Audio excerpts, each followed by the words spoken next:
예, 저는 오늘 우리가 읽었던 로마서 11장 25절로 36절의 말씀을 가지고 모든 사람에게 긍휼을 베풀려 하심이로다라는 제목으로 함께 하나님 말씀 은혜를 나누도록 하겠습니다. 오늘 우리가 읽었던 로마서 11장 25절에는 사도 바울이 로마 교회 교인들에게 당부하는 말씀이 기록되어 있습니다. 사도 바울은 로마 교회 교인들을 한 번도 본 적은 없습니다. 그럼에도 예수 그리스도를 믿는 믿음 안에서 얼굴 한번 보지 못한 생명부지의 사람들일지라도 다 믿음의 형제요 자매라고 서로 문안하며 안부하는 것을 볼 수가 있습니다. 그는 진심으로 로마교회 교인들을 사랑했고요. 또 로마교회 교인들을 향해서 사도 바울이 중보하며 기도했습니다. 특별히 무엇을 위해서 기도했냐 하면요.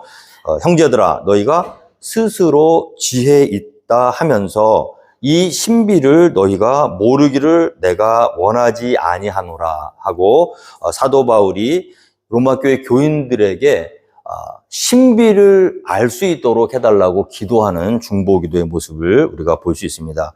우리가 하나님을 왜 믿지 못합니까? 우리가 예수님이 왜 우리의 구세주가 되심을 영접하지 못합니까? 이유는 하나입니다. 우리가 많이 배우지 못해서도 아니고요. 똑똑하지 못해서도 아니고요. IQ가 낮아서도 아니고요. 성경을 몰라서도 아니고요. 성경을 많이 알고 기도도 많이 하고 머리도 좋아도 하나님이 이 비밀을 보여주시기 전에는 알 수가 없는 거예요. 그래서 여러분들이 혹시 여러분들의 가족이나 친구나 또 사랑하는 어떤 분이 있는데 아직 예수님을 영접하지 않고 믿음이 없다고 그랬을 때 우리가 그분들을 위해서 할 수 있는 거는 하나밖에 없습니다. 하나님께서 그분들에게 이 신비를 볼 수 있도록 눈을 허락해달라고 기도해 주셔야 될 줄 믿습니다. 이것은 노력한다고 되는 게 아니에요. 보여주셔야지 믿음을 가질 수 있어요. 여러 사람이 같은 장소에서 하루 종일 같이 일했어요. 그런데 많은 사람들은 발견하지 못하는 보석을 어떤 사람의 눈에는 보이는 거예요. 같이 일했습니다. 그런데 다른 사람들은 다 그냥 이 건축자의 버린 돌이에요. 아무 쓸모없는 돌이다. 이까지 돌 가져오면 뭐해 하고 그냥 돌멩이처럼 취급하고 갖다 버리고요. 근데 어떤 사람의 눈에는 뭐로 보이죠? 밭에 감추인 보화로 보이는 거예요. 건축자들의 버린 돌이 우리의 눈에는 보석으로 보이는 겁니다. 왜 그렇죠? 하나님께서 신비를 알 수 있도록 하나님의 신비로운 비밀을 볼 수 있는 눈을 주셨기 때문이에요. 너의 보는 눈이 복이 있도다. 너희가 보는 것을 보는 눈이 복이 있도다. 예수님을 보면서도 하나님의 아들이심을 몰랐어요. 예수님의 말씀을 들으면서도 하나님의 아들의 음성이심을 듣지 못했습니다. 눈은 있어도 보지 못하고 귀는 있어도 듣지 못했던 사람들이 유대인들입니다. 그런데 어떤 사람들에게는 그 말씀이 주는 그리스도시요 하나님의 살아계신 아들이시리이다 하고 고백할 수 있는 믿음을 하나님 주셨다는 거예요. 바요나 시몬아 내가 복되도다 이것을 내게 알게 하니는 혈과 육이 아니요 하늘에 계신 내 아버지로다. 할렐루야. 여러분 우리가 어떻게 예수님이 우리의 구세주가 되심을 받아들이고 믿고 영접하게 되었나요? 노력해서 되었나요? 여러분들이 애써서 되셨나요? 힘으로도 안 되고 능으로도 안 된다는 거예요. 어떻게 됐습니까? 하나님 편에서 비밀을 드러내 주셨기 때문이에요. 보여주셨기 때문이에요. 그래서 이 믿음은 신비의 영역에 속한 겁니다. 신비로운 영역이에요. 사람의 지혜와 사람의 능력으로 도달할 수 없는 것이 구원의 신비인 줄 믿으시기 바랍니다. 여러분들이 정말 어떤 분을 사랑하신다면 기도하셔야 돼요. 하나님, 신비를 보여주세요. 오늘 사도 바울이 뭐라고 고백합니까? 이 신비를 너희가 모르기를 내가 원하지 아니하노니. 너희가 스스로 지혜 있다 하면서 이 신비를 너희가 모르기를 내가 원하지 아니하노니. 세상의 지혜로 하나님의 신비를 깨달을 수 있는 게 아니에요. 고린도전서 1장 이하에 이렇게 쭉 기록되어 있습니다. 고린도 교회 교인들에게 사도 바울이 편지하는 거거든요. 고린도 교회 구성원들에 대해서 이야기하고 있습니다. 초대교회부터요. 교회 안에는 똑똑하고 잘난 사람들이 있었던 게 아니에요. 십자가의 도가 멸망하는 자들에게는 미련한 것이요.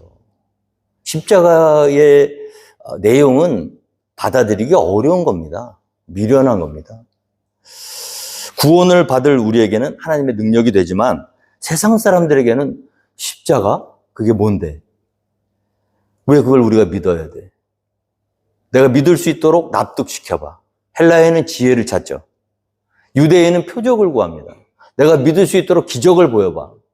기적을 보여줘도 논리적으로 설명을 해도 하나님께서 신비로운 이 신비의 비밀을 깨달을 수 있도록 믿음을 허락해 주시지 않으면 여전히 십자가는 미련한 거예요.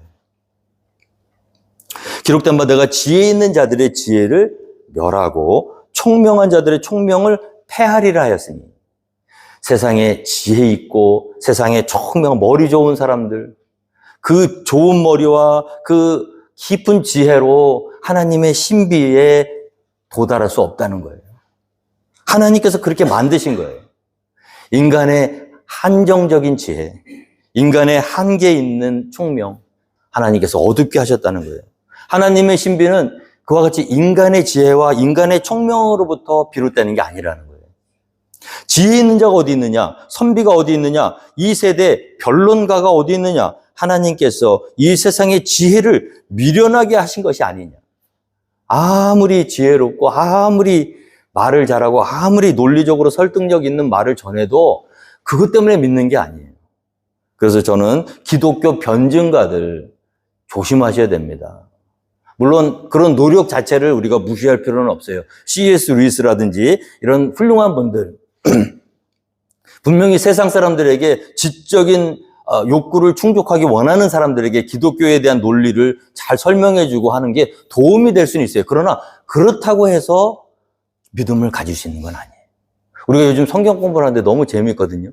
앞으로 여러분들도 다 하실 겁니다. 이제 제가 계획하고 있는데, 주중에 시간을 못 내시는 여러분들을 위해서 주일날 오후라도 우리가 성경 공부를 꼭 해야 됩니다. 성경 공부를 한 사람하고 안 한 사람하고는요, 시간이 지날수록 달라져요. 그만큼 영의 양식을 공급받기 때문에 그렇습니다. 그런데 우리가 한 가지 알아야 될 게 있어요. 성경 공부를 많이 했다고 믿음을 가질 수 있는 건 아니에요. 우리가 정말 하나님의 말씀을 간절히 사모하고 원하고 깊이 파고들고 막 100번, 200번 읽고 연구하고 노력해서 하나님을 믿는 믿음이 우리에게 생기는 게 아니에요. 성경 공부 한 글자도 안 해도요, 그냥 복음 하나 딸락 들었을 뿐인데 그 순간 영의 눈이 번쩍 뜨여지고 영의 귀가 활짝 열리면서 생명의 말씀, 하나님의 신비가 그대로 받아들여지고, 할렐루야, 믿음으로 내가 죄인임을 고백하고 하나님의 아들 예수 그리스도가 나를 위해서 십자가에서 죽으셨고 부활하셨고 내가 그를 믿는 순간 나도 예수 그리스도와 함께 영원한 몸으로 부활할 것을 믿어지는 믿음이 우리 가운데 생기는 이유는 하나님께서 신비로운 비밀을 우리 각자의 마음 가운데 선물로 주셨기 때문임을 믿으시기 바랍니다. 그럼 성경 공부를 할 필요가 없네요? 그건 아니죠.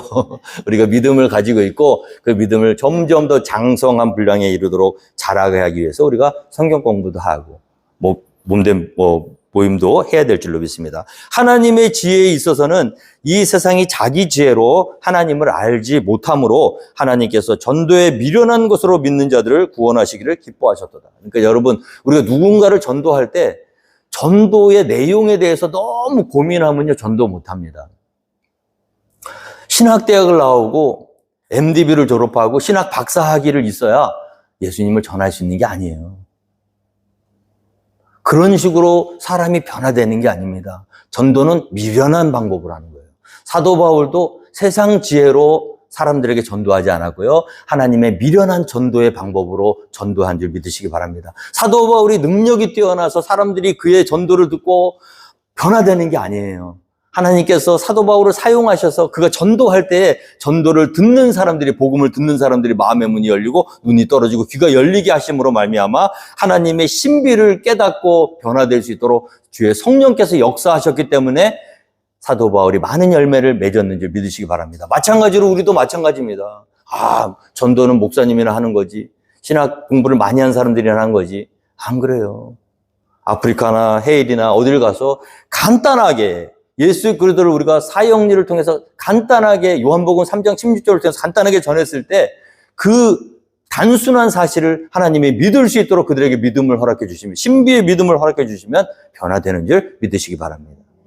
그래서 하나님의 지혜에 있어서는 이 세상이 자기 지혜로 하나님을 알지 못하므로 하나님께서 전도에 미련한 것으로 믿는 자들을 구원하시기를 기뻐하셨도다. 로마 교회 교인들은요, 헬라인들이 많았습니다. 헬라인의 특징은 무엇이죠? 지혜를 추구했어요. 유대인은 표적을 구했습니다. 기적을 보여달라는 거예요. 광야에서 조상들에게 광야에 40년 동안 만나를 내려주신 것처럼 우리에게도 만나를 달라는 거예요. 그럼 믿겠다는 거예요. 하나님이 그 능력이 우리 눈앞에 보이면 내가 믿겠다는 거예요. 보여줬더니 어떻게 됐습니까? 노른자만 싹 빼먹고 십자가 이야기를 할 때는 아무도 안 믿었죠. 표적을 본다고 믿음이 생기는 게 아니에요. 우리 오늘도 주님 이 문제만 해결해 주시면 내가 주님을 믿겠습니다 하는 사람들이 있죠. 그 문제 해결돼도 여전히 세상으로 돌아가는 사람들이 많습니다. 10명의 문둥병자를 주님이 고쳐주셨는데 9명은 세상으로 돌아갔어요. 단 한 명 사마리아인만 주님께로 돌아와서 하나님께 영광을 올려드렸습니다. 오늘날도 마찬가지입니다. 우리에게 기적이 일어나고 표적이 일어나면 우리가 하나님을 믿고 전심으로 따를 것 같아도 사실은 그렇지 않다는 거예요. 유대인은 표적을 구한다. 우리 주님이 우리에게 표적을 행하시는 분이기 때문에 우리가 주님을 믿어야 되는 것이 아니라 우리 주님께서 우리에게 아무런 표적도 보여주시지 않고 아무런 기적을 베풀어 주시지 않았음에도 불구하고 우리 주님께서 만물의 주인 되시고, 할렐루야, 우리를 사랑하시고 죽기까지 사랑하셔서 독생자를 우리를 위해서 이 땅에 보내주셨고 지금도 우리의 영혼을 간절히 찾으시기 원하시는 위대하신 아버지 하나님이시기 때문에 우리가 그분을 높이고 찬양하고 영광을 돌려야 될 줄로 믿습니다. 표적을 주셨기 때문에 내가 믿겠다는 것은 가짜 믿음이에요. 표적을 구하는 믿음은 진정한 믿음이 아닙니다. 논밭에 곡식이 없고요. 포도나무에 열매가 없고요. 외양간에 소가 없어도 아무것도 내가 주님을 믿는 바람에 나에게 돌아오는 게 아무것도 없어도 나는 구원의 하나님으로 인하여 기뻐하고 즐거워하리로다. 할렐루야. 내가 병들고 어렵고 힘들고 예수 믿는 바람에 좋아진 게 하나도 없어도 예배의 자리에 나오기만 하면 기쁜 거예요. 하나님을 찬양하고 하나님께 영광을 올려드리는 게 우리 믿는 자들의 가장 큰 기쁨이 되는 것입니다. 하나님은 내게 무엇을 주셔서가 아니라 아무것도 주시지 않아도 그 자신이 우리를 위해서 생명의 떡으로 내어주신 바 되셨기 때문에 우리는 예수님을 통해서 영원한 생명을 얻은 자로서 이 세상에 있는 떡이, 이 세상에 있는 표적이, 이 세상의 기적이 우리에게 일어나지 않는다고 할지라도 하나님을 마음껏 찬양하고 경배할 이유가 이미 충분하죠. 할렐루야. 그래서 항상 기뻐하고 범사에 감사해야 되는 이유가 여기 있습니다. 우리의 컨디션이 좋고 우리 모든 문제가 잘 풀릴 때만 기뻐하고 감사하는 게 아니에요. 우리가 비록 예수 믿는 바람에 이 땅에서는 얻어진 게 아무것도 없을지 몰라도 우리가 잠시 받는 이 환난은 장차 우리가 누릴 영광과 좋게 비교할 수 없을 정도로 영원한 생명이 우리를 기다리고 있고 영생을 우리에게 허락해 주신 하나님을 찬양하지 않을 이유가 어디 있습니까? 그런데요, 세상 사람들은 표적이 없으면 안 믿겠다는 거예요. 내게 돌아오는 게 없으면 나는 믿을 필요 없다는 거예요. 유대인은 표적을 구합니다. 여전히 세상 사람들에게 복음을 전하잖아요. 그러면 두 가지 반응으로 나와요. 하나는 표적 달라는 거예요. 내가 예수 믿어서 좋은 게 뭔데? 내가 하나님을 믿어서 교회를 다녀서 나한테 얻어지는 게 뭔데? 그걸 달라는 거예요. 표적을 구하는 사람이. 또 하는 사람은 어떤 분입니까? 헬라에는 지혜를 찾으는 거예요. 내가 믿어야만 되는 이유가 뭔데? 나를 납득시켜봐. 그 똑똑한 머리와 지혜와 총명으로 논리적으로 내가 예수님을 믿고 받아들여야 되는 이유를 설명해봐. 무엇이 좋아지는데? 자, 유대인은 표적을 구하고요. 헬라인은 지혜를 찾습니다. 두 가지 부류예요. 세상 사람들에게 나가서 복음을 전할 때 복음을 받아들이지 않는 사람들은 표적을 구하거나 아니면 지혜를 찾는 사람들입니다. 그런데 그 중에서 어떤 사람들은요, 복음이 전해졌을 때 어린아이처럼 받아들이는 사람들이 있다는 거예요. 그 사람들이 어떤 사람들입니까? 하나님께서 신비의 비밀을 보여주신 사람들. 우리는 십자가에 못 박힌 그리스도를 전하니 유대인에게는 거리끼는 것이요 이방인에게는 미련한 것이로되 오직 부르심을 받은 자들에게는 유대인이나 헬라인이나 그리스도는 하나님의 능력이요 하나님의 지혜니라. 할렐루야. 어리석게 보이고 미련해 보이고 능력이 없는 무능력자처럼 보이는 그 예수 그리스도 십자가가 우리에게는 능력이요 지혜로 다가올 수 있는 이유는 뭐냐면 하나님이 신비의 비밀을 보여주셨기 때문이에요. 로마 교회 교인들에게도 이 사도 바울이 이 신비를 볼 수 있게 해달라고 그들을 위해서 기도하는 거예요. 너희가 그렇게 똑똑하다고, 너희가 그렇게 지혜롭다고 스스로 이야기하면서 너희가 정작 이 하나님의 신비를 모르면 너희는 구원받을 수 없어. 교회를 온다고, 예배를 드린다고 구원받는 게 아니라 하나님께서 너희 각자에게 이 신비로운 비밀을 볼 수 있는 비밀의 눈을 주셔야 돼. 너희가 스스로 지혜 있다 하면서 이 신비를 너희가 모르기를 내가 원하지 아니하노니. 로마 교회 교인들 중에는요, 이 하나님의 신비를 모르는 사람들이 조금 있었어요. 하나님의 신비를 모르는 사람들의 특징이 뭐냐면요, 세상 것, 땅의 것에 관심이 많습니다. 정죄를 잘해요. 이 하나님의 신비를 본 사람들의 특징은 뭐냐 하면요, 세상 것에 관심이 없습니다. 하늘에 소망을 두고요. 그 다음에 가장 중요한 이유, 다른 사람을 정죄하지 않아요. 근데 벌써 보세요. 로마 교회 교인들이 자기들은 이방인이었다가 하나님의 은혜로 구원을 받았음에도 불구하고 유대인을 향해서 정죄하고 있잖아요. 저들은 버림받은 자들이다. 저들은 하나님께 멸망당할 자들이라 하고 그들을 정죄하고 심판하는 그 모습이 하나님의 신비를 아직 모르는 거예요. 알고 있다고 주장은 하지만 아직은 모르는 거예요. 하나님의 그 오묘하신 비밀, 그것을 깨닫는 순간 다른 사람 정죄할 수가 없습니다. 우리가 신앙에 정말 진실한 신앙을 가지고 있는지 그렇지 않은지 어떻게 알 수 있냐면 다른 사람을 대하는 모습을 볼 수 있어요. 보면 알 수 있다는 거예요. 오늘도 우리 가운데 이 하나님의 신비를 제대로 깨닫지 못한 사람들의 특징은 자꾸 다른 사람들을 봐요. 이 하나님의 신비를 딱 깨닫는 순간 겸손해질 수밖에 없는 것이 하나님의 비밀인지 믿습니다. 하나님의 어리석음이 사람보다 지혜롭고 하나님의 약하심이 사람보다 강하니라. 형제들아 너희를 부르심을 보라. 육체에 따라 지혜로운 자가 많지 아니하며 능한 자가 많지 아니하며 문벌 좋은 자가 많지 아니하노. 이 초대교회 교인들의 모습이거든요. 처음부터 똑똑하고 세상으로 잘 나가고 그런 사람들이 교회에 모인 게 아니고요. 루저들, 스스로 어리석다고 생각하는 사람들, 미련하다고 생각하는 사람들, 힘이 없다고 생각하는 사람들, 다 어떤 사람들이에요? 겸손한 사람들이죠. 하나님은 겸손한 사람들을 좋아하시는 줄 믿으시기 바랍니다. 하나님께서는 세상의 미련한 것들을 택하사 지혜 있는 자들을 부끄럽게 하려 하시고 세상의 약한 것들을 택하사 강한 것들을 부끄럽게 하려 하시며 하나님께서 세상의 천한 것들과 멸시받는 것들과 없는 것들을 택하사 있는 것들을 폐하려 하시나니 이는 아무 육체도 하나님 앞에서 자랑하지 못하게 하려 하십니다. 요즘 보면요, 교회가 너무 멋있어졌어요. 그게 문제예요. 목사님들이 너무 멋있어. 너무 많이 배웠어요. 너무 똑똑해. 너무, 양복도 너무 멋있어. 저도 좀 양복, 한국에서 싼 겁니다, 이거는. 한국 교회를 가면요, 들어가기가 겁나요. 그냥 적당히 모여서 예배 드리면 될 텐데, 굳이 막 3천억씩 들여서 쌍둥이 빌딩을 세우고. 한국 교회 비판한다고 매일 제 아내한테 욕먹습니다.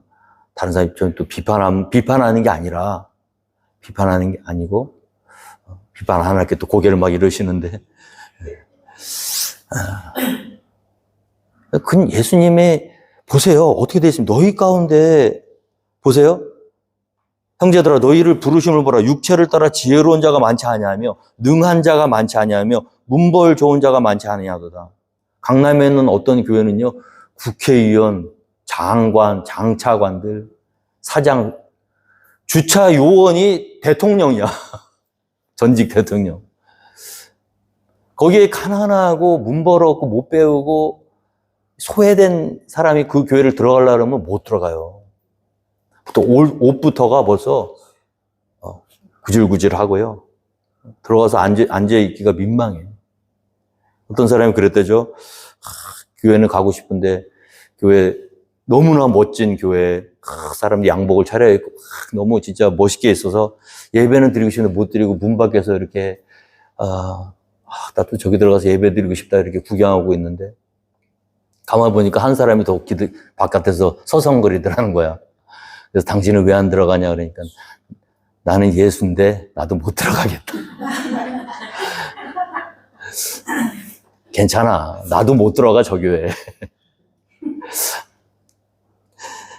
하나님께서는 세상에 미련한 것들을 택하사 지혜 있는 자들을 부끄럽게 하시려고 세상에 약한 것들을 택하사 강한 것들을 부끄럽게 하시려 하시며 하나님께서 세상에 천한 것들과 멸시받는 것들과 없는 것들을 택하사 있는 것들을 폐하려 하시는 하나님이 좋아하시는 부류의 사람들입니다. 초대교회는 원래 이런 사람들이 모여 있었어요. 근데 점점 교회가 세상 사람들조차도 부러워하는 교회가 돼가고 있어요. 세상 사람들조차도 겁이 나서 함부로 들어갈 수 없을 정도로 휘황찬란한 어마어마한 세상의 가치와 명예와 부와 그런 걸 쫓아가고 있다는 거예요. 그 속에는 하나님의 진리의 영이 없습니다. 많이 가졌어도 이 하나님의 신비를 아는 사람들은 자기 자신이 아무것도 아님을 고백할 수밖에 없는 거예요. 왜? 영적인 비밀로 자기 자신의 모습을 스캔했으니까. 저는 그래서 우리 교회가 정말 하나님이 기뻐하시는 교회가 되기를 주님으로 축원드립니다. 겸손하셔야 돼요. 낮아지셔야 돼요. 정말 하나님이 기뻐하시는 모습이면 그 신비를 본 사람들의 모습. 로마 교회 교인들은요 그렇지 않았다는 거예요. 자꾸 정죄하고 판단하고 더 좋은 것, 더 화려한 것 추구하고. 그러나 하나님의 비밀, 이 신비의 비밀을 깨닫는 순간 우리는 아무것도 아님을 깨달아야 돼요. 이 신비는 무엇입니까? 자, 너희들이 그렇게 욕하고 비판하는 그 유대인들 그대로 멸망당하고서 끝나지 않는다는 게 하나님의 신비예요. 자, 이 신비는 이방인의 충만한 수가 들어오기까지 이스라엘의 덜어는 우둔하게 되었다. 그래, 그들이 예수님을 믿지 않고 배척해서 몇몇은 예수님을 믿지 않고 배척함으로 말미암아 멸망당하는 것처럼 보여. 그러나 그게 다가 아니야. 하나님의 비밀과 신비는 어떻습니까?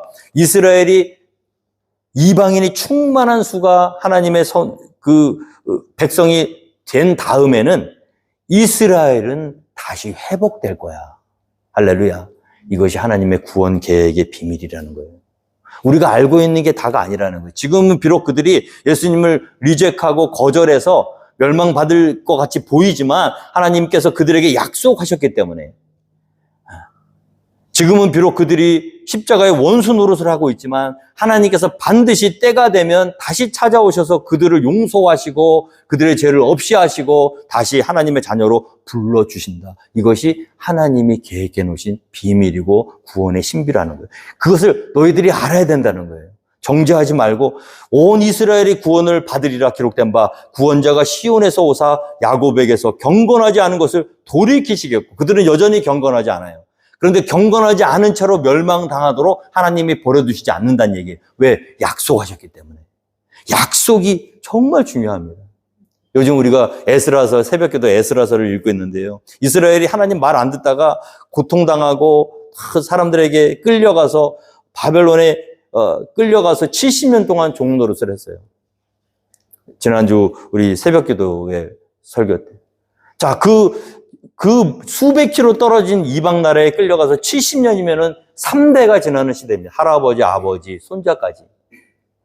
이미 다 자리 잡고 다 그곳에서 다 편안하게 살 수 있을 그때에 그들의 마음 한구석에는 우리가 여기 살면 안 되는데 예루살렘 가서 살아야 되는데 그 하나님이 계신 곳에 가서 하나님의 자녀이니까 하나님을 예배하고 그곳에서 다시 하나님을 높여야 될 텐데 마음은 있는데 현실적인 대책이 없어. 왜? 이스라엘은 멸망한 나라고 그 당시 패권국은 페르시아 바사왕이었습니다. 그런데 하나님께서 바사왕 고레스 그 이방 왕에게 갑자기 마음을 주시는 거예요. 어떤 마음을 주셨습니까? 바사왕 고레스 원년에 여호와께서 예레미야 입을 통해 하신 말씀을 이루게 하시려고 바사왕 고레스의 마음을 감동시키심에 그가 온 나라에 공포도 하고 조소도 내려 이르되 예수님을 믿는 사람도 아니에요. 하나님하고 관계도 없는 이방인은 이방 왕이에요. 세상 권력자예요. 근데 갑자기 여호와께서 예레미야 입을 통하여 말씀하신 자신의 말씀을 이루게 하시려고 그 이방왕 바사왕 고레스의 마음을 감동시키십니다. 하나님과 아무 상관도 없는 이방인 왕, 그 당시에 고대 근동 지역에 패권을 쥐고 있었던, 도장 하나 말 한마디면은 모든 것을 원상 복구시킬 수 있는 능력의 고레스 왕, 이방 왕의 마음을 감동시켜서 어떡합니까? 바사왕 고레스가 말하노니 하늘의 하나님 여호와께서 세상 모든 나라를 내게 주셨고 나에게 명령하사 유다 예루살렘에 성전을 건축하라 하셨나니. 할렐루야. 아무 상관도 없는 사람이에요. 예루살렘에 하나님의 성전을 건축했다고 거기 가서 예배 드릴 사람도 아니에요. 자기랑 아무 상관도 없어. 근데 하나님께서 이스라엘 백성, 자기 백성들을 통해서 다시 예배를 예루살렘에서 받기를 원하시기 때문에 그 당시 패권국의 왕이었던 바사왕 고레스의 마음 가운데 이 말씀을 허락하시고 그로하여금 이 명령을 내리도록 하셔서 어떻게 하셨습니까? 4만여 명이 넘는 이스라엘 백성들이 자기들 힘으로는 돌아갈 수 없어. 근데 하나님의 이 기적과 같은 계획하심에 따라서 많은 사람들이 3대를 살던 그 땅을 버리고, 그죠? 그 예루살렘으로 돌아가는 게 쉬운 일은 아니에요. 왜냐하면 거기는 아무것도 없거든. 폐허거든. 근데 3대를 살았으면 어때요? 이미 자리 다 잡았어요. 우리가 미국에서 지금 이민 생활을 하고 있지만, 저는 20년 조금 넘었거든. 여기 계신 분 30년, 40년 되신 분들도 있지만, 20년만 돼도요, 한국에 가니까 한 달을 못 견디겠더라고요. 한 2주 지나니까 못 살겠더라고요. 20년밖에 안 됐는데. 70년이 지났어요. 내가 알고 있는 사람들은 아무도 없어. 다 죽었어. 거기 가도 아무 생업도 없어. 어떻게 살지도 몰라. 그런데도 하나님을 열망하는 남은 자들 다 포기하고 자기 생활 터전 다 포기하고 예루살렘에서 하나님을 만날 그 열망 하나를 가지고 그 땅으로 다시 돌아가는 사람들이 있더라는 거예요. 하나님께서 그와 같은 사람을 남겨두셨다는 거예요. 할렐루야. 하나님께서 찾으신다는 거예요. 다 멸망했다고, 다 끝났다고, 이제 다 끌려갔으니까 저들은 다시는 못 돌아올 거야. 그게 아니라 하나님이 때가 되시니까 구원자가 시온에서 오사 야곱에게서 경건하지 않은 것을 돌이키시겠다. 내가 돌이키는 게 아니에요, 여러분. 하나님께서 하나님의 백성을 찾으시기 위해서 때가 되니까 구원자가 시온에서 오셔서 야곱들을 불러 모아주시고 그들에게 있는 경건하지 못한 모습들을 돌이키도록 믿음을 주시고 회개의 영을 불어넣어 주시고, 할렐루야. 다시 찾으셔서 내가 그들의 죄를 없이 할 때 죄를 없이 해주. 하나님이 죄를 없이 해주시는데 누가 변론할 겁니까? 너희 죄가 주홍 같을지라도 오라, 우리가 변론하여보자. 눈과 같이 희게 되리라. 할렐루야. 너희가 똑똑하고 너희가 잘나고 너희가 깨끗하고 너희가 훌륭해서가 아니라 하나님께서 그렇게 하신다는 거예요. 그게 신비예요. 그래서 여러분, 우리 믿는 자들이 얼마나 귀한 은혜가 우리 가운데 있는지 몰라요. 우리가 잠시 삐딱선을 타죠? 거기서 끝이 아니에요. 하나님이 약속하셨기 때문에 찾으실 날이 있다는 거예요. 그게 다가 아니라는 거예요. 반드시 구원자가 시온에서 오셔서 우리의 경건하지 않은 것을 돌이키시고 우리의 죄를 없이 하실 때에 그들에게 임할 나의 언약이 이것이라 함과 같으니라. 하나님의 약속은 반드시 이루어집니다. 우리가 훌륭해서가 아니에요. 하나님의 너는 내 것이야, 너는 내 자녀야 하고 하나님이 인치신 자들은요, 반드시 찾으시는 분이 하나님이세요. 그러니까 우리가 사는 거예요. 안 그러면 다 죽어요. 우리 편에서 여전히 결정할 수 있는 결정권이 있다면 아무도 하나님 앞에 갈 수 없습니다.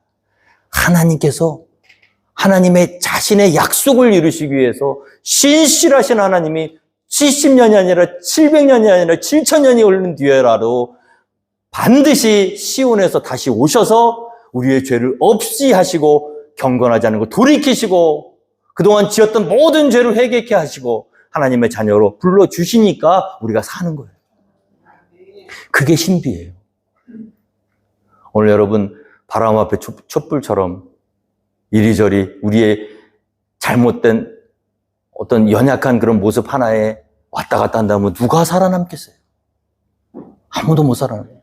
그러나 이 신실하신 하나님이 여전히 지금도 살아역사의 하나님 우리를 지키시고 계시고 때가 되면 반드시 우리를 다시 이 자리로 불러주실 것이기 때문에 살 수 있다는, 이 신비를 알아야 된다는 거예요. 이 신비를 모르면 자꾸 판단하고 정죄하고 저주하고, 아직 모르는 거죠. 너희들이 그렇게 손가락질하고 너희들이 그렇게 우습게 여겼던 그 유대인들, 그들을 향한 하나님의 계획과 하나님의 약속은 반드시 이루어질 거야. 너희가 그걸 알아야 돼. 너희가 스스로 지혜에 있다 하면서 이 신비를 너희가 모르기를 내가 원하지 아니하노니, 이 신비는 할렐루야, 구원자가 시온에서 오사 야곱에게서 경건하지 않은 것을 돌이키시겠고, 할렐루야, 내가 그들의 죄를 없이 할 때, 할렐루야, 그들에게 이루어질 내 언약이 이것이라 함과 같도다. 너희가 알고 있는 게 다가 아니야. 사람 함부로 판단하지 말고 정죄하지 마. 하나님께서는 버려진 것 같은 이스라엘 백성들 반드시 찾으실 날이 있어. 자, 이렇게 하나님의 은혜로 말미암아 복음의 원수되었던 그들도 하나님께서 다시 부르시고, 하나님의 은사와 부르시면은 후회하심이 없습니다. 할렐루야. 그러니까 우리가 사는 거예요. 안 그러면요, 우리 다 죽어요. 오늘은 땡큐 하나님, 내가 하나님이 나를 부르실 만한 삶을 살아서 역시 나는 하나님의 자녀군요. 내일은 하나님 나를 왜 부르셨나요? 나 잘못 부르신 거 아니에요? 왔다 갔다 하잖아요. 하나님은 인간이 아니십니다. 우리와 달라요. 하나님이 부르셨으면 그 어떤 사람이라도 후회하시는 없습니다. 하나님이 약속하셨고 그 언약을 이루시기 위해서 반드시 그들을 부르신다. 마지막으로 우리 한 가지 알아야 될 건 뭐냐면, 그럼 그 부름받은 자들은 어떤 사람들인가? 너희가 어떻게 부름받았느냐를 먼저 생각하라는 거지. 30절의 말씀에 너희가 전에는 하나님께 순종하지 아니하더니 이스라엘이 순종하지 아니함으로 이제 긍휼을 입었는지라. 이와 같이 이 사람들이 순종하지 아니하니 이는 너희에게 베푸시는 긍휼로 이제 그들도 긍휼을 얻게 하려 하심이라. 하나님이 모든 사람을 순종하지 아니하는 가운데 가두어 두심은 모든 사람에게 긍휼을 베풀려 하심이로다. 여러분, 하나님의 자녀가 되는 것, 예수님을 영접하고 구원을 얻는 것은 우리가 순종해서가 아닙니다. 우리가 순종해서 우리가 하나님의 자녀가 됐다 그러면 그거는 율법주의적인 믿음이에요. 우리는 많은 경우에 착각을 합니다. 우리가 구원받은 이유는 우리가 순종해서가 아니에요. 불순종해서예요. 오늘 이 말씀을 다시 한번 잘 묵상해 보세요. 오늘 이번 주 한 주 동안 하나님이 어떻게 너희를 구원해 주셨냐? 너희가 전에는 하나님께 순종하지 아니하더니, 순종하지 아니했었잖아요, 이방인들이. 그렇죠? 순종하지 아니하더니 이스라엘이 순종하지 아니함으로 이제 긍휼을 입었다. 참 감람나무가 있어요. 자, 그 가지들이 다 있습니다. 그런데 돌 감람나무가 옆에 있어. 참 감람나무는 하나님의 약속이 있어요. 참 감람나무의 일원이 되는 순간 생명을 부여받습니다. 영원한 생명을. 그런데 돌 감람나무 옆에 있는 돌 감람나무는 아무리 노력하고 아무리 애를 써도 참 감람나무에 있는 생명을 돌 감람나무가 받을 수가 없어요. 그래서 돌 감람나무에 있는 가지들은 참 감람나무의 가지들을 보면서 부러워해요. 아유, 나도 저 참 감람나무가 되고 싶다. 그런데 될 수 있는 방법이 없어요.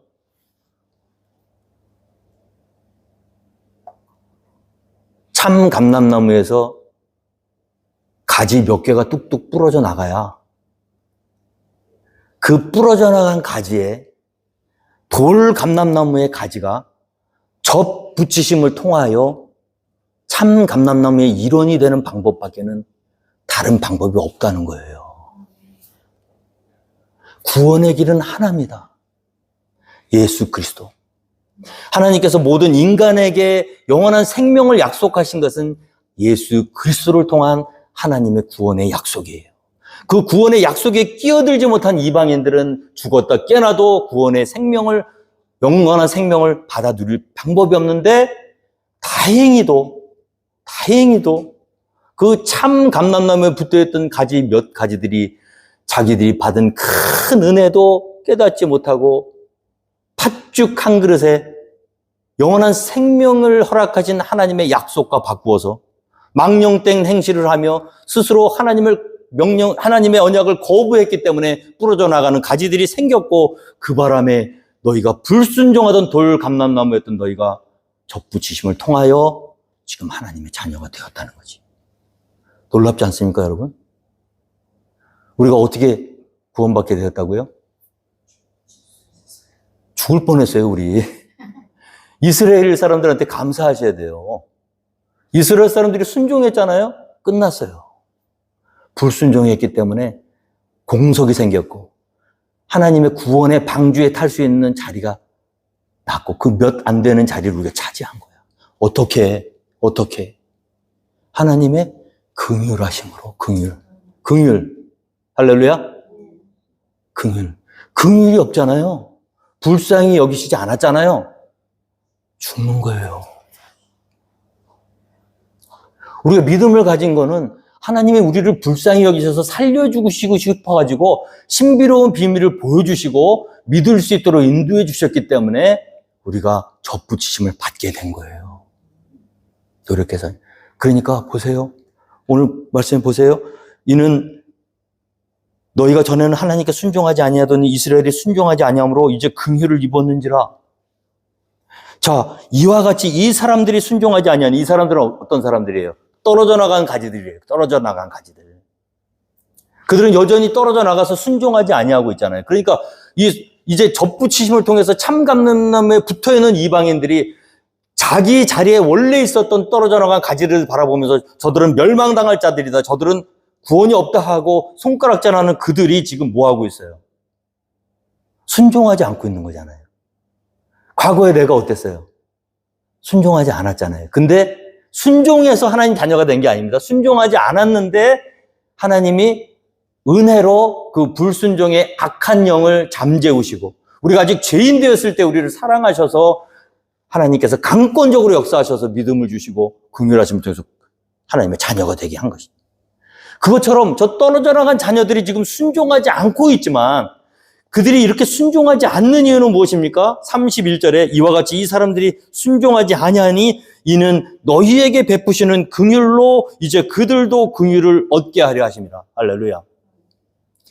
긍휼이 있어서 구원받는 거예요. 긍휼 때문에 구원받는 거예요. 순종을 잘하는 사람은 긍휼이 필요가 없어요. 그죠? 그냥 순종했으니까, 하나님의 말씀대로 잘 따라갔으니까 너가 긍휼을 받을 이유가 없는 거야. 그냥 나 다 잘했는데요? 잘못한 거 없는데요?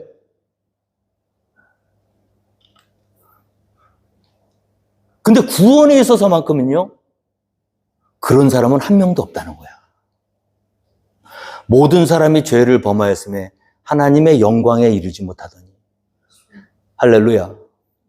다 치우쳐 부익하게 되고 하나님을 찾는 자 없으니 하나도 없도다. 자, 보세요. 구원을 어떻게 받게 되냐 하면요, 긍휼하심으로 받는 거예요.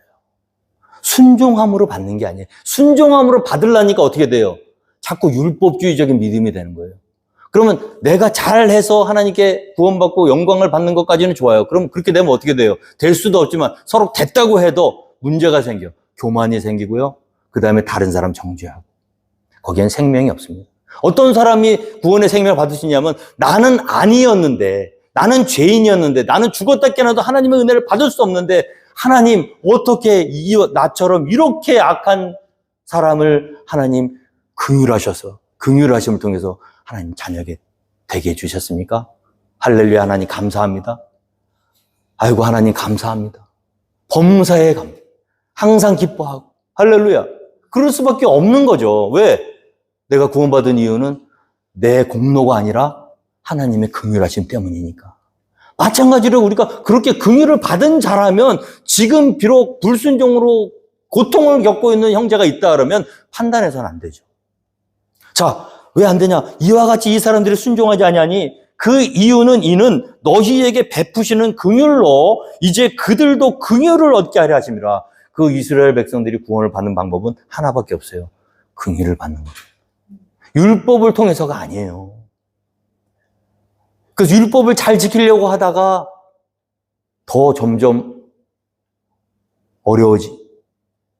결국에는 하나님의 언약에서 떨어져 나갔어도 하나님이 그렇게 그들을 순종하지 아니하게 두시는 이유는 긍휼하심을 통해서 버려진 것처럼 보이는 그들이라 할지라도 너희처럼 하나님의 긍휼로 그들에게 긍휼을 주시려고 합니다. 더 놀라운 말씀은요, 32절 말씀이에요. 하나님이 모든 사람을 순종하지 아니하는데 가두어 두심은, 자, 이거 우리가 어떻게 해석해야 되나요? 하나님이 모든 사람을 순종하지 아니하는데 가두어 두셨대. 그래서 모든 사람은요, 하나님께 순종할 수가 없습니다. 애시당초 순종은 인간이 할 수 있는 영역이 아니에요. 언제? 에덴 동산에서 최초의 하나님의 말씀을 불순종함으로 말미암아 그 이후에 모든 인간들은 이미 순종하고는 거리가 먼 존재가 되었어요. 불순종의 악한 영으로 우리가 죄를 범하는 그 순간 우리가 본질상 진노의 자녀가 되어서 이제 모든 경우에, 모든 시간, 모든 때에 단 한 번의 예외도 없이 하나님 앞에 그 말씀과 그 하나님의 의 앞에 순종할 수 없는 존재가 된 거예요. 하나님이 가두어 두신 게 아니라 우리가 하나님의 명령을 어기는 순간 모든 인간이 불순종의 악한 영 가운데 갇히게 되었다는 거예요. 그게 모든 인간의 현재 상태입니다.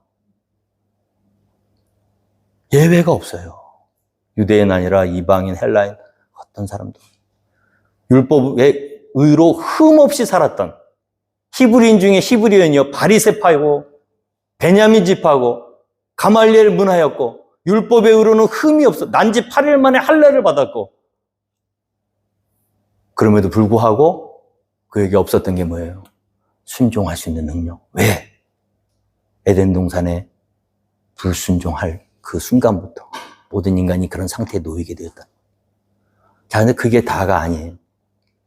그 다음에 뭡니까? 그런 상태가 되었어도 우리에게 소망이 여전히 있어. 하나님이 모든 사람을 순종하니 아니하는 가운데 가두어 두심은 모든 사람에게 긍휼을 베풀려 하심이로다. 하나님의 긍휼이 남았어요. 믿으십니까? 순종은 우리가 할 수가 없어. 그런데 긍휼이 있어. 근데 이건 이 비밀이에요. 내가 순종할 수 있다고 생각하는 사람들에게는 절대로 긍휼은 찾아오지 않습니다. 주여, 나는 죄인으로서이다. 내가 그렇게 많이 기도했고 그렇게 많이 성경을 읽었고 그렇게 많이 하나님 앞에 잘 살아보려고 했는데 나는 여전히 하나님 앞에 순종할 수 없는 존재입니다. 오라 나는 곤고한 자로니 누가 이 사망의 몸에서 나를 건져낼고 하고 탄식과 비명을 외치며 하나님 앞에 두 손 들고 나아가는 사람에게만 하나님의 긍휼이 기다리고 있는 거예요. 내가 할 수 있다? 내 능력으로 하나님께 갈 수 있다? 그에게는 하나님의 긍휼이 없습니다. 왜? 자기 자신의 본 모습을 깨닫지 못했기 때문에. 왜? 자기가 어떻게 해도 하나님의 거룩한 의에 도달할 수 없는 존재임을 영적 해안을 통해서 볼 수 있는 눈이 없기 때문에. 그들이 바리새인들이었어요. 너희가 죄가 없다고 하면 볼 수 있으려니와 죄가 있다고 하면 보려니와 죄가 없다고 하니 너는 여전히 맹인이다. 그래서 하나님의 신비가 이렇게 중요한 겁니다. 아무것도 아닌 것 같아도 이 신비, 내가 하나님 앞에서 어떤 존재인지, 어떻게 하나님은 나를 구원해 주셨는지, 하나님의 그 신비한 비밀, 그 하나님의 긍휼하심이 어떻게 나를 감싸고 있는지를 하나님이 해안을 열어서 영안을 주셔서 보고 깨닫지 못한 사람은 구원을 받을 수가 없는 거예요. 왜? 여전히 나는 순종하고 있으니까. 그래서 여러분, 믿음은요, 그냥 가만히 두면 점점 더 겸손해지는 거예요. 믿음이 깊어갈수록 더 겸손해지는 거예요. 더 말이 없어. 더 조용히. 그리고 뭐만 나와? 눈물만 나와. 눈물만. 진짜 나중에 눈물만 나와요. 새벽에 기도에 딱 나오잖아요. 새벽에 턱 털떡 주지 않잖아요. 그럼 눈물만 나와요. 여러분. 그게 믿음이에요. 아이고, 아버지. 감사만 나와요. 감사만 나오고, 눈물만 나오고, 찬양만 나오고, 할렐루야. 비밀을 아는 사람, 내가 어떤 존재였고, 어떻게 하나님이 나를 사랑하셨고, 앞으로도 나를 어떻게 인도해 주실지를 하나님 보여주셨습니까? 어떻게 재미가 없을 수가 있어요, 날마다. 범사에 감사. 항상 기뻐하고. 그 다음에 기도는 또 쉬지 말고 기도해야지. 왜? 기도 안 하면 어떻게 돼요? 뻔하잖아. 불순종의 악한 영이 틈만 있으면 노리잖아요. 마귀 대적하는 우는 사자가 참길자를 찾아오는 거예요. 자, 깊도다 하나님의 지혜와 지식에 풍성하며 그의 판단은 헤아리지 못할 것이며 그의 길은 찾지 못할 것이라. 하나님의 길을 찾으려고 하지 마세요. 받아들이세요. 하나님하고 막 회개하려고 하지 마세요. 우리가 알 수가 없어요. 깊으신, 왜 그렇게 하셨는지, 누가 주의 마음을 알았느냐, 누가 그의 모사가 되었느냐, 누가 주께 먼저 드려서 갚으심을 받겠느냐. 나는 빚지고는 못 살아. 이런 사람은요, 믿음 갖기 어렵습니다. 이 믿음 자체가 빚쟁이에요. 하나님을 받아들이고 믿는다는 것, 구원의 은혜를 받아들이는 것 자체가 용납할 수 없는 빚을 지는 거예요. 누가 주께 먼저 드려서 갚으심을 받겠느냐. 난 하나님께도 빚지기 싫다는 거야. 율법 내가 다 지키겠다는 거야, 내가. 하나님 좋다 이거야. 한번 해보자 이거야. 누가 주께 먼저 드려서 갚으심을 받겠느냐. 이는 만물이 주에게서 나오고 주로 말미암고 주에게로 돌아감이라. 그에게 영광이 세세 있을지어다. 아멘, 아멘, 아멘. 저는 우리 포티캠프 한인침례교회 저와 여러분 모두가 이 깊고도 풍성하신 하나님의 은혜에 감사와 영광을 올려드리며 날마다 기뻐하며 날마다 감사하며 특별히 이렇게 씻을 수 없는 죄인들을 부르셔서 하나님의 은혜로 변화시켜 주시고 또 지금도 여전히 연약하지만 그렇지만 하나님의 언약이 우리를 잡고 계시기 때문에 그 누구도 우리에게서 그리스도 예수의 사랑 안에서 우리를 빼앗을 자가 없노라 고백했던 그 믿음을 가지고 특별히 연약한 사람들, 그들을 향해서 하나님도 동일한 긍휼하심이 있다는 것을 깨닫고 정죄하고 판단하는 대신에 우리에게 임했던 하나님의 긍휼과 그 신비의 비밀을 알 수 있는 은혜를 그들에게 달라고 기도해 줄 수 있는, 그래서 1만 달란트 탕감받은 자로서 100데나리온, 50데나리온을 베풀고 용서해주며 살아갈 수 있는 그런 하나님의 복된 자녀들이 되시기를 주님의 이름으로 축원드리겠습니다. 다 함께 자리에서 일어나셔서